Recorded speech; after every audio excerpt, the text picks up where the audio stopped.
So ayan, what's up mga kamerks, another tips na naman tayo sa ating MIUI 125. So shoutout to fellow riders natin ng mga M3 user, then MIUI 125. So ito mga kamerks, ito talaga yung pinag-uusapan sa Facebook issue. Pinakamalaking issue to pagka nababaha. Yan, pakita ko sa inyo. Yan ang pinag-uusapan sa Facebook kung ano ba talaga ang dahilan yan. Sa mga 2018-19 na lumabas tong Mio Magenta. Then ito 6 months pa lang to mga kamerks, pero positive na siya. Kalawang nalusong daw kasi to sa baha, then napabayaan. Then ayan, upon checking ko, puno na talaga ng burak. Puno na siya ng putik yung pinakapan niya. Then ito, nililinis ko siya. So yan, stay tuned kayo mga kamerks kung paano ko siya lilinisin nang hindi ko tinatanggal. So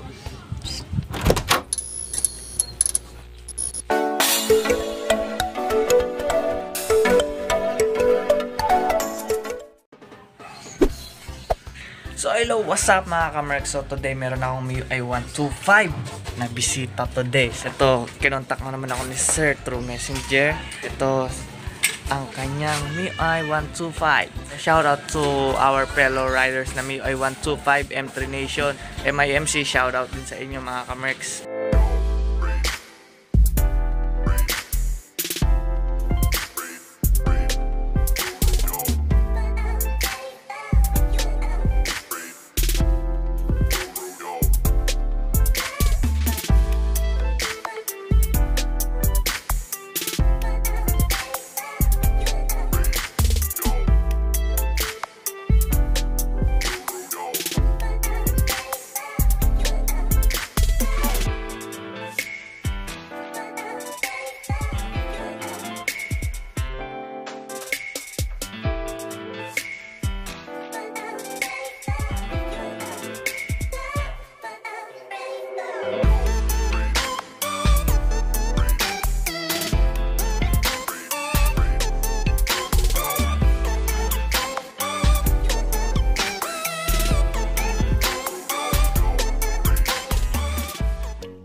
This MIUI 125 mga kamerks is 13K odometer na, 6 months use.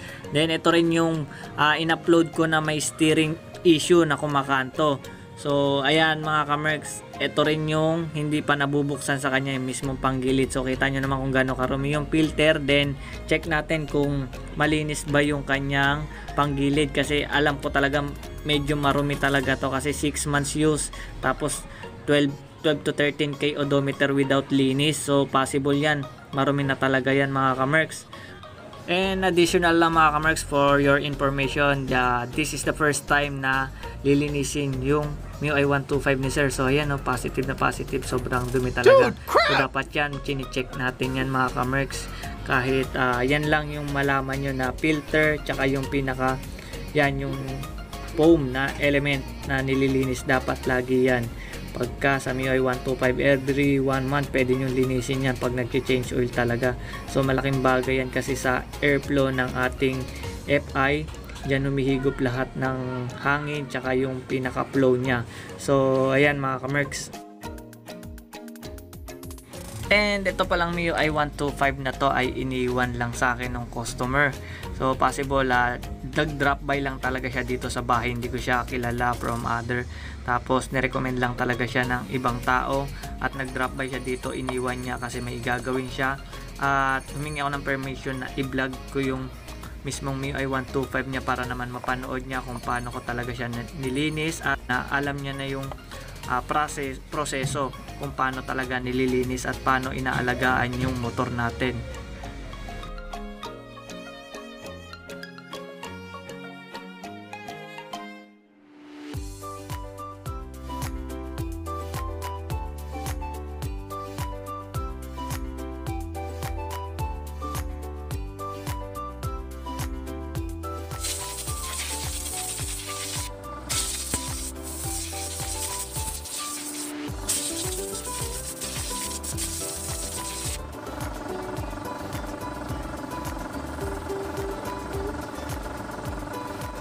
Then ito rin pala mga kamarks, in-advisean ko si sir na next tune up niya na additional 3,000 km, palitan niya na to kasi ito nilinis ko muna para naman na maganda yung hangin niya kasi out of budget pa si sir eh.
So ito pala yung tinatawag natin mga kamerks na clutch assembly. Nandito na yung torque drive, nandito na yung clutch lining, clutch housing, center spring. So nandito na rin yung pinaka pin na dapat nire-repack natin talaga ng pinaka grasa. So ito papakita ko sa inyo, ito yung pinaka torque drive. Then ayan. Then ayan mga kamerks, kung mapapansin nyo, hindi na siya grasa. Pag tinignan nyo parang oil na siya eh. So yan, dapat isa rin yan sa mini maintenance natin kasi 6 months use tapos ganyan na agad siya. So possible nyan magkaroon ng play yan, pero ngayon naagapan natin, lalagyan na natin ng grasa yan. At bago natin lagyan pala, linisin muna natin yan, then time to degrease na naman tayo mga kamerks.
Then ito rin dapat mga kamerks yung isang chine-check natin pagka nagbabaklas tayo ng panggilid, yung pinaka 24mm nut natin sa pinaka bell side natin. So dapat ayan talaga mahigpit yan para hindi kumakalas at di rin masyadong ma-vibrate yung ating pinaka bell.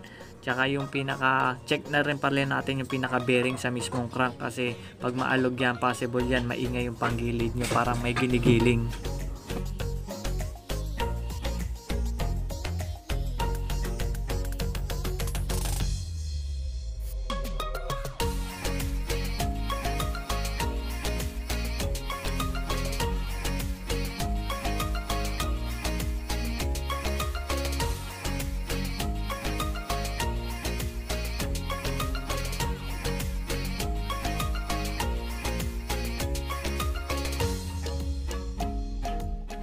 Ito rin pala mga kamerks, additional na rin tong 17mm na nut natin sa pinaka pulley. Possible yan na lumuwag pagka hindi tama yung pinaka torque natin. So make sure lang talaga mahigpit yan at hindi siya maglulus.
Nabitin ko ba kayo mga kamerks? So don't forget to hit like and subscribe muna sa aking YouTube channel para updated kayo sa latest video ko. So yan mga kamerks, meron tayong part 2 sa ating video na yan. So shoutout muna tayo sa Raider 150 user, Mio Sporty user, and lastly Smash 115 yung mga Suzuki. So proud na proud ako dyan. Meron akong i-upload na bagong video dahil yan nag-tune up ako ng Smash 115. And thank you so much pala mga kamerks, mga nagiging customer ko. Salamat din kasi sila pa talaga mismo ang nag-aaya sa akin na gawa natin ang video na ma-picture sila sa aking YouTube channel. So ayan, thank you so much mga kamerks.